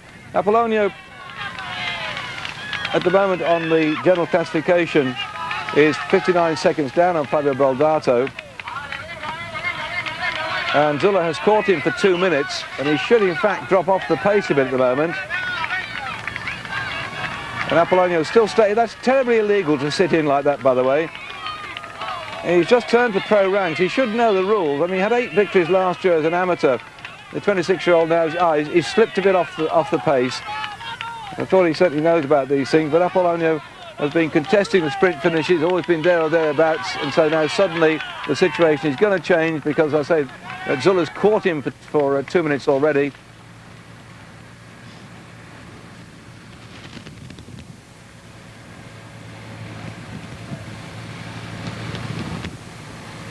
I think so, we might have lost what I call the international sound. I hope you can sort of bear with us on Eurosport if the noises are not as you expect them to have.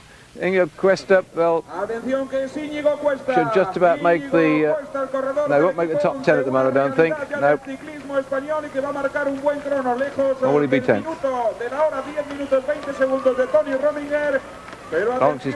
Milks his time there. It's just been beaten, so he moves into top 10, but that won't be for long. Onse showing some great strength in depth here when you think about it. They've got him in that top 10 place. Neil Stevens going very well indeed down the road, and they've got Zülle and Mauri as well. So I think Onse might suddenly change the overall team classification too as well, because MG and AKI have been dominating the team classification so far. But I think there's one occasion now at Onse they're just going to push him out of the team classification totally. And Indurain then coming along here, ploughing through. He's just got those final 10 kilometres to go, just around about just over 10 minutes of racing ahead of him. Indurain on this stage then, struggling somewhat to pull back that deficit when he went through the 17 kilometre point, 10 seconds down on Rominger, 28.74 seconds down at the next of the time checks. And there you can see that Zülle has now moved into 2nd spot on the 17 kilometre time check. So still Rominger is showing that he intends to try and win this race. In fact, it'd be nice, I suppose, if Rominger did get the time trial today, because he's certainly not going to move into the top 3 place on general classification, but if he can begin to move up into the top 10 as such at the end of it, perhaps it might restore some of his confidence, having been about 8 minutes down, 8:39 down this morning, or 8:59 down this morning on people like Jalabert and Baldato et al. Well, it really is. They're catching blokes left, right and centre here, aren't they? And I'm not surprised that this is going on then, that Jalabert would catch Pavanello. You go Pavanello, you see the size of this fellow's thighs, just look at him. He's another of these sprinters that have been contesting the intermediate sprints all along, and he really is not built like a time trialist. He's going to really find himself struggling all the way to finish. And Jalabert, who started this morning in 3rd spot on general classification, 21 seconds down on Baldato, will not say that he's the world's greatest time trialist by any means, but certainly he's going to ride his socks off to try and stay in the top 3 places today. The question is, though, how much difference can Indurain make? He was 1 minute 35 seconds down on Baldato this morning, and if Jalabert started at 21 seconds down, he was in fact 1 minute and 14 seconds adrift of Jalabert. And the whole buzz around the camp this morning, around the race and yesterday, was that would Indurain dominate the time trial and not only win the thing but take over the amateur jersey. But he's got to punch at least a couple of minutes out of most of the top people if he's going to really start moving up there and looking like a winner of this race. Zülle really struggling here. So 23 seconds at 37 kilometers. I thought it was 28, so I will stand corrected there. And the rest have yet to come.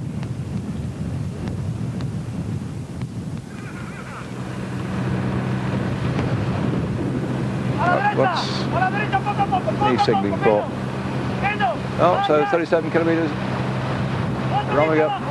Oh, that's right, that's off the top 20. Oh, my mistake. In fact, he's pulling it back. That's right, it was 28, it's now 23. So the 27 kilometre was 28.74, and at 23 kilometres, Indurain has pulled back 5 seconds, 5.74 seconds in those 10 kilometres. He's got 10 kilometres more to go, and if he pulls back another 5 seconds, then he's going to be about still some 17 seconds down on Rominger. So he is beginning to go faster than Rominger. He is beginning to eat into the deficit, which was there at the top of the mountain, but it looks like he's left it too late now. He's 10 seconds down at 17 kilometres, 28.74 down at 27 kilometres, and now at 37 kilometres, he's pulled back an extra, nearly 6 seconds as such, but he's got to really fly down here now, and you can see how his legs are whirring round on that big gear, thundering along here. I wish they put the camera down onto the motorcycle. I suggest he's probably doing well in excess of 40 miles an hour.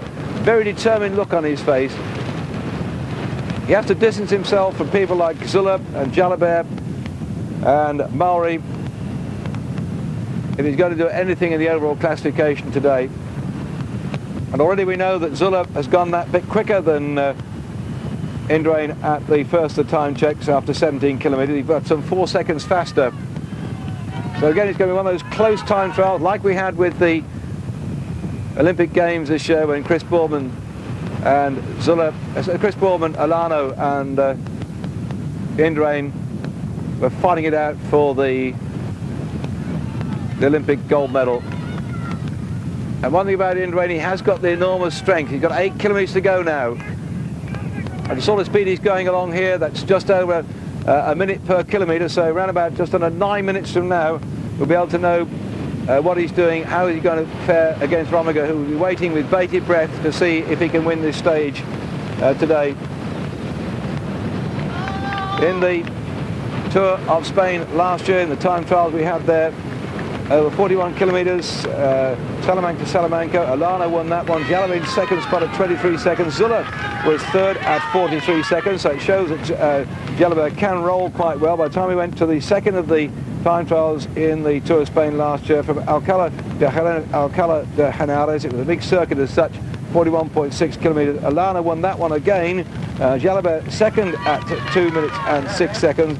Zülle in 26th spot at 4 minutes 30. So Zülle was beginning to die then at the back end of the tour, and that's often his troubles. He gets a bit frail, does Zülle, toward the back end of a big tour and can lose time, and so he didn't manage to topple that one. But certainly Jalabert, if he can hold the form he had on the first of time trials in last year's event, then he could be going quite well. So the unknown quantity though is Indurain here, riding the first time in the Vuelta Espana since 1991. And Zülle at the back, flying along here. This sort of time trial with a slight drag uphill would certainly suit him.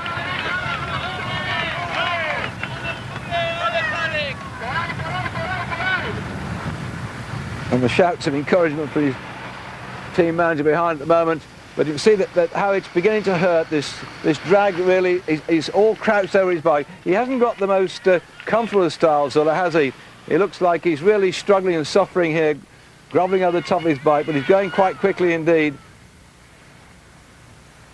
In the Tour of Catalonia, which he ran at victory in the time trial there with 13.5 kilometres, the first one, he won that one, pushing Jonker back into second spot. Garcia was third, again in the time trial on stage 6 over 20 kilometres. He won that one in 22.53, pushing Jonker back into third spot. So that was a sort of recent event as far as he's concerned.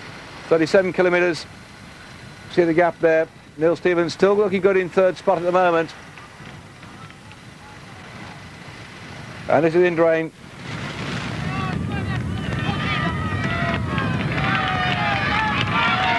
really ploughing along here. He's got to go flat out because he will have known the time checks of Rominger, and it's all down to his final 3 or 4 kilometres.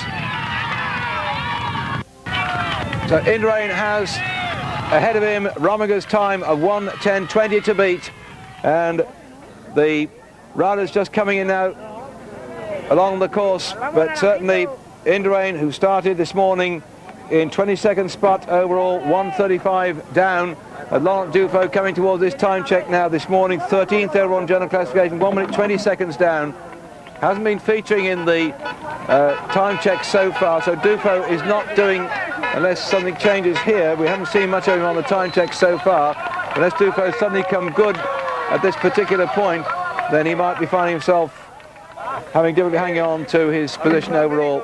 The clock has not run, I'm sorry about that. We hope we get confirmation of it. For some reason, Mr. Dufaux's riding in a vacuum right now. He's thundering on in to the ancient town of Aville. And a wall of sound which is greeting the great Grand Champion himself. I just hope he stays in this race. I just hope he goes right the way through to Madrid. He's got an enormous following amongst the Spanish public, and in fact across the world too. And here he is, for the first time since 1991, riding in the Tour of Spain. They can watch him always. Just listen to that crowd.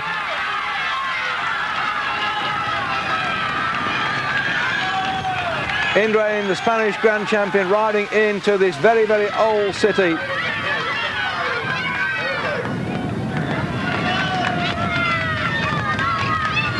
Circuiting round, he'll be coming up alongside the walls. It's a very exposed part of the world here, and it has sometimes, I suppose, the atmosphere of a bit of a frontier camp. That's where it is, based on an old Roman city,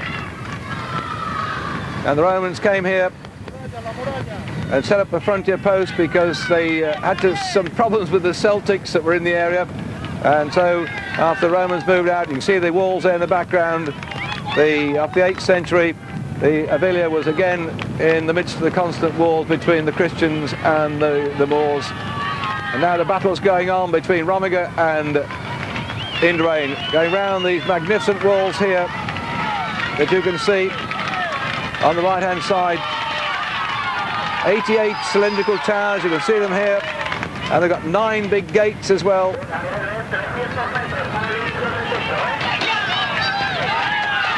They date back to 1088. They were built between 1088 and 1091. Are we going to see history now, though, with Indurain coming good at the back end of the time trial and taking the Amarillo jersey of overall race leader? What's going to happen as far as the stage success? This is all in the balance. Indurain's time as regards the overall classification will be important, because although Rominger might still run out as victor as he bounces over the cobbles here, the crowd in front make it almost impossible for him to see where to go. Just aim at him, Mig. Come on, go straight at him. Get out of the way, you stupid man. Oh, I mean, some of these people are crazy with the cameras, aren't they? But still, they're seeing the great Grand Champion on this ride, at this drag in toward the finish. He may not beat Tony Rominger, but can he do enough to take the Amarillo jersey? He has to beat Baldato. He started this morning 1 minute and 35 seconds down on Baldato and feels sure that he'll beat Baldato. The question is, Jalabert this morning was just 1 minute and 14 seconds ahead of Indurain. Are we seeing Indurain? Can he punch 1 minute 14 out of Jalabert? Can he take the time out of Zülle as well, because Zulle's been going extremely quickly. Zülle this morning started off 56 seconds down on Baldato. So there were just some 39 seconds separating Zülle and Indurain. Zulle's been going extremely quickly. They're coming in toward the finish. Can Indurain get sufficient speed in his legs to outdistance not only Jalabert but Zülle too, who at the moment looks like being the big threat for the Amarillo jersey? This has suddenly turned itself into a battle of giants. We've had the battle of sprinters so far. 9 stages of fast and furious sprinting by the men who've got the big muscles and have been exciting the crowd when they come thundering down inside the final kilometre. But now it's a long kilometre all on his own for Indurain. who'd been trying so hard to get some speed into his legs after knowing on the time checks that he was down on Rominger at the first time check by 10 seconds. He was 28.74 seconds down at 27 kilometres. He pulled it back to 23 seconds at 37 kilometres. And now riding in here through this deafening wall of sound. Can he pull back those extra 23 seconds? Somehow, I think he might not just do it. He may finish in second spot, but then what will happen to Zülle behind him? There, the clock shows that Rominger's time 1:10:20. He's not going to beat it, but he could be in second spot as he comes down. He can see the finish now. The crowd urging on the Grand Spanish champion, the big time trial champion, the Olympic champion of time trials, the world champion of time trials, a man who's seldom beaten against the watch. He's been beaten today by Tony Rominger, who'll get some consolation from that, but can he take the Amelo jersey? Zülle and Indurain, and in a battle with Jalabert. This is going to be real some time trial today, here live on Eurosport, as Indurain crosses the line in second spot, 1:10:47.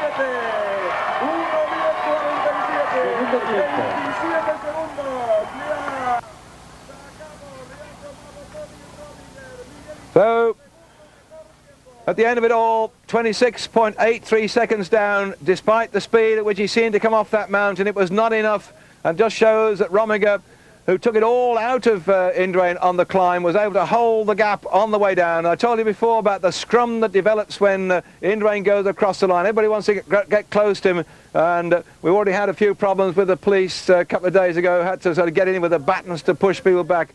And there we are then. That is the current standing on the overall classification of today's stage. But Rominger start this morning 8 minutes and 59 seconds down on GC. He may yet win this time trial stage, but he won't take over the yellow jersey. That's going to be between Indurain there and the riders yet to come, people like Jalabert and Zülle. Mauri didn't look like he was going too good either, but you never know as the race is unfolding on this time trial stage of the Tour of Spain.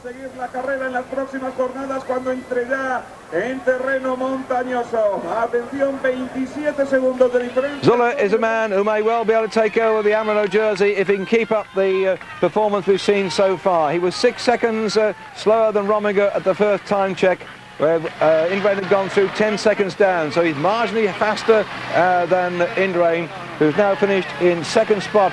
And so it might even be possible if Zülle can get some more speed up that he might even challenge Rominger for top spot. Here on the long grind up the climb, Jalabert, last year's victor, wearing number 1 on his back. Doesn't look like he's finding it to his liking at all. Perhaps not the world's greatest time trialist, and when he had the Amelo jersey last year in the Tour of Spain, that certainly helped him in the first time trial when he just finished 23 seconds down on Olano in the first time trial. But he dropped back a bit further on the second time trial when he knew full well he could win the race overall. But certainly this next time check is going to be very interesting indeed.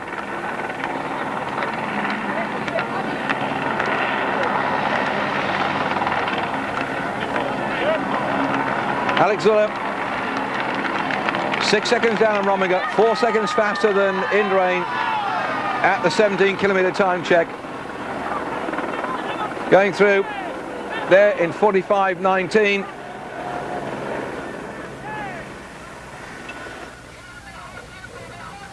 Well, I reckon that they didn't put the time up there, but on my little scribbled notes here, and there's paper everywhere, so forgive me if I got it slightly wrong, but Rominger went through that time check in 44.44. So in fact, if that is so, and he's just gone through in just over 45 minutes, in fact he is now something like about maybe 15 to 20 seconds slower than Rominger. And as Indurain went through at about 28 seconds down on Rominger. I wonder what this is going to happen now. Neil Stevens has been putting up some good rides. Let's watch for this one. Neil has been, second and third fastest at some of our time checks up the road there. Come on, let's run the clock on Neil. He's run a wonderful ride here, Neil. And there he is. Well, he could well finish in third spot here at the moment. Indurain is just ahead of him. It looks like it is 12.22. Damn good ride by Neil Stevens. Excellent performance. That's a great. Good on you, son. Open the tinnies.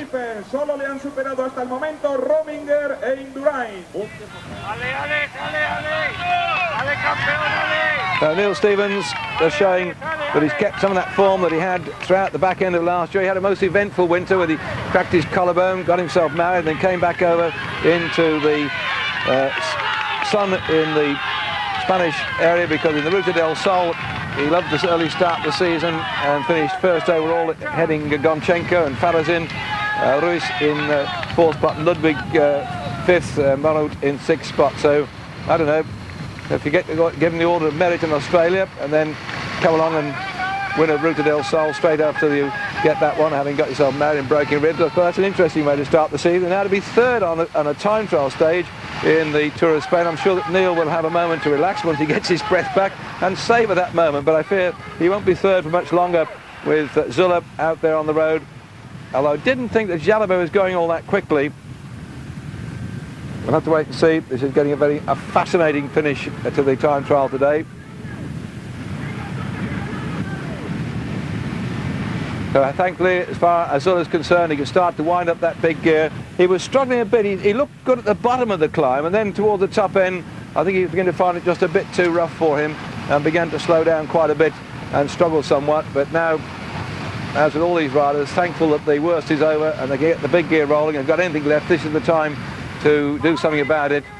But remember, Rominger came off here very quickly indeed too, as fast as Indurain. So Zülle's got his work cut out, because he certainly hadn't headed him at that last climb time check we had.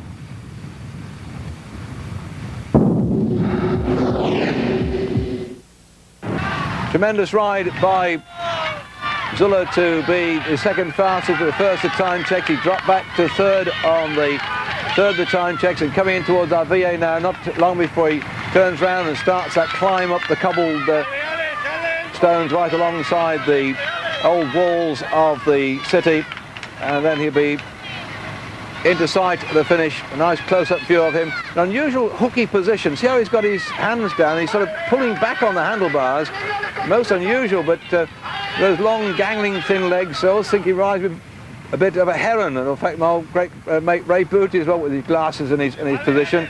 Goodness me, I mean, when Ray Booty broke the 100-mile record, got inside 100 miles, inside 25 miles now, just inside 4 hours, and down there watching him come through the early part of the time trial. I thought, this is something we're not going to see the like of since then, but I'm sure even the great Ray would say these time trials today are out of a different era. The way they can roll along well over 25 miles an hour, uphill and down dale, it's just unbelievable. The whole thing's changed so much. And here we are, again, alongside that lovely city. If you've just tuned into Eurosport and watch what's happened, this is the walls of Avila, constructed in 1088 and onwards. And we come up through that green rolling countryside with the rocks sticking up through it into this rather cold part of the world. It can be very cold during the winter and very hot during the summer. And over the years, the battles between the Moors and the Christians, the battles between the Romans and the Celts, and now the battle between Rominger, Jalabert, Zülle, Mauri and Jalabert for that Amaryllo jersey, and also the glory of a stage victory. Well, this youthful ride here going to give on. See, I think the team victory today, as Malcolm Mauri coming in, should in fact to be comfortably into third spot. Neil Stevens also for the Onte team. We're watching this one to see how Mauri comes through. And Mauri is just going to pip Neil. That's a good ride, just shows the quality of Neil's ride as Mauri comes across the line, 1:12.10, and goes into third spot. So Malcolm Mauri, class winner of the Tour of Spain and the ex-Spanish time trial champion, put a quite a respectable performance there, 1:12.10.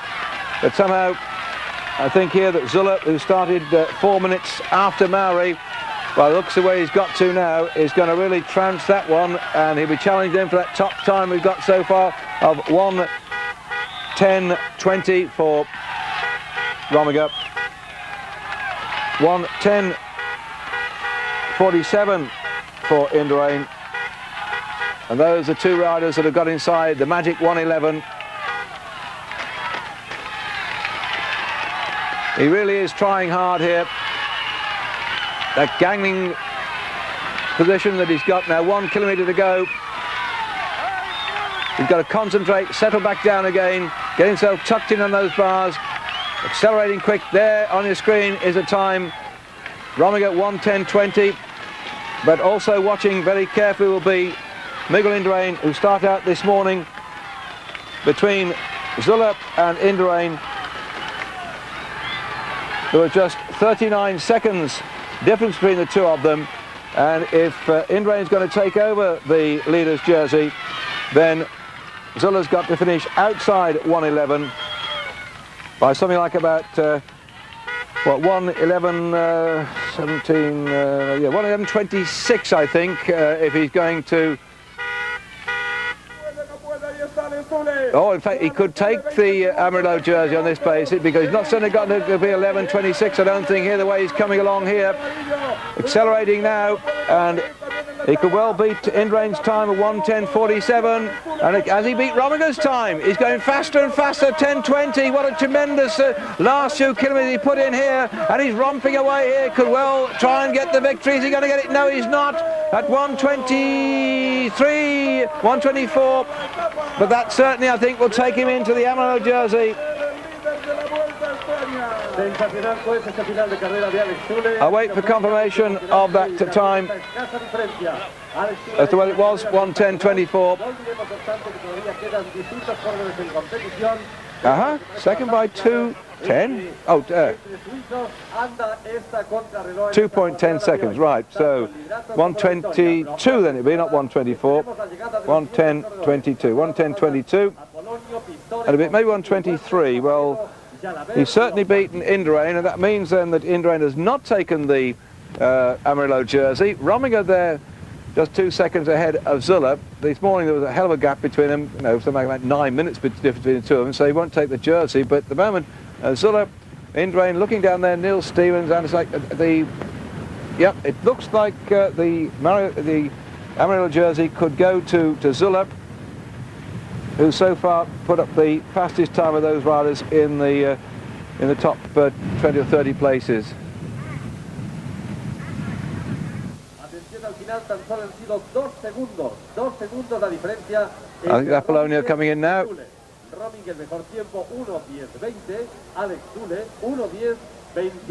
Like a pirate or something, got his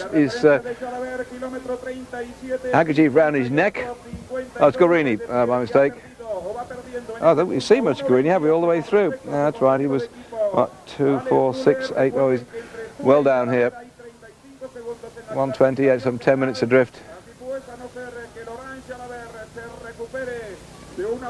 So Jalabert, the only big, well, I say big star, because Baldato's out there. We haven't seen any of Lombardi. Jalabert 1:45 down at 37 kilometres.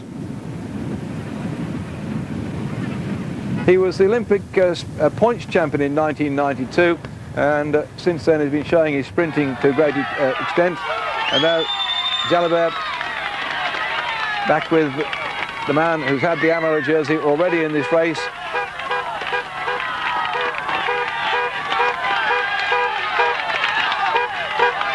Started out this morning just 35 seconds behind Alex Zülle. Zülle has already come through to finish his ride today.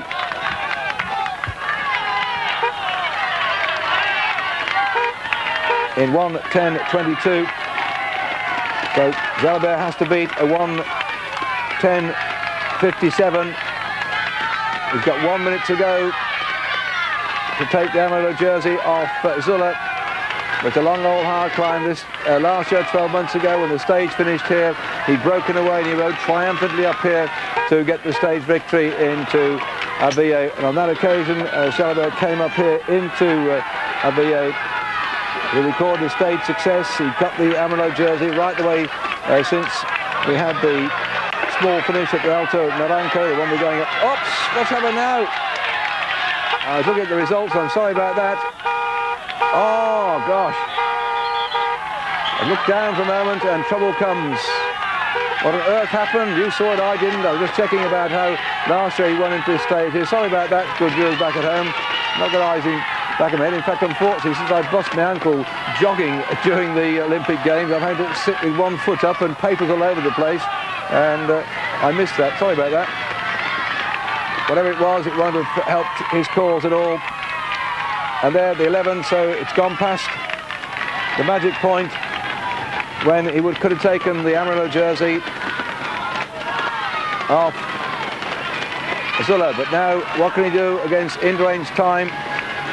He has to finish within 1 minute and 14 seconds. You'll see Indurain's time down there, 1:10, that's 1:11.59, say about 1:12. Can he do it at 1:11? I don't think so. I don't think he's going to take Indurain. It looks to me as if there's going to be a neat little once sandwich between Zülle taking the Amarillo jersey and then Indurain in second spot, Jalabert into third spot, making a nice little once sandwich, first and third, with the Banesto rider in second spot. But that little problem he had down there certainly disturbed Jalabert. And coming down here, now I think he's just faded outside the time necessary to take over the third spot on general classification. And Laurent Jalabert finishing then in fifth spot, 1:12.12.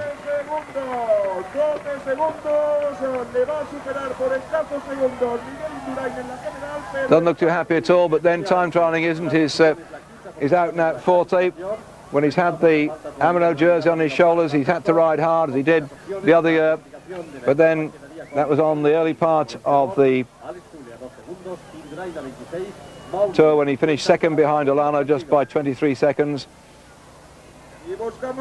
And there we are, that's the running order at the moment. So in fact there's overall classification at the moment, yep.